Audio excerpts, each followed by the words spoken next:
Bonjour, voyons comment créer votre première facture. Avant toute chose, il faut savoir qu'il y a deux grands types de facturation sur Batichiffrage. La plus utilisée est la facturation liée à un devis. La seconde est la facturation dite à la volée, c'est-à-dire sans lien avec un devis, utile pour les contrats de maintenance mensuels par exemple, ou pour tous les cas où vous ne voulez pas passer par la création préalable d'un devis. Ce mode de facturation est celui que vous utilisez lorsque vous allez sur la page Mes factures, Nouvelle facture. Dans cette vidéo, nous allons utiliser la facturation liée à un devis, car c'est celle qui est utilisée dans la plupart des cas. Nous allons donc ouvrir un devis existant et cliquer sur Facturer.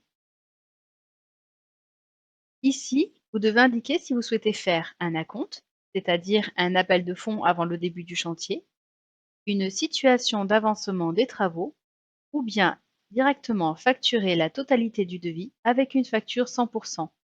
Chacun de ces modes de facturation est détaillé dans des vidéos associées. Pour cette fois, faisons une facture 100%. Dans la fenêtre de création de facture apparaît le numéro de facture. Ici, c'est ma première facture, donc elle porte le numéro 1.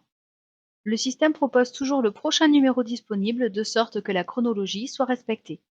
Si besoin, malgré que cela ne soit pas recommandé, je peux changer le numéro, soit en personnalisant la numérotation automatique, soit en forçant manuellement le numéro pour ce document, sachant que le système bloque les doublons de numéros sur les factures.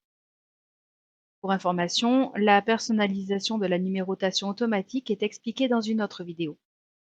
Revenons à la fenêtre de création de facture. On retrouve le numéro de facture, le numéro du devis, la date de création de la facture qui est modifiable, le nom de la facture qui est modifiable également, le total des travaux prévus sur le devis, l'avancement total du chantier au moment où je fais cette facture et le montant à payer sur cette facture. Cliquez sur Valider. Une fois la fenêtre de création validée, le logiciel nous dirige automatiquement vers la nouvelle facture, comme on peut le vérifier ici. Pour exporter ou envoyer la facture par mail, on clique sur Exporter, transmettre. Il est également possible d'annuler la facture par un avoir en cliquant ici. La liste de toutes les factures créées sur le logiciel se trouve sur la page Mes factures. Et voilà, c'est tout pour la création de factures.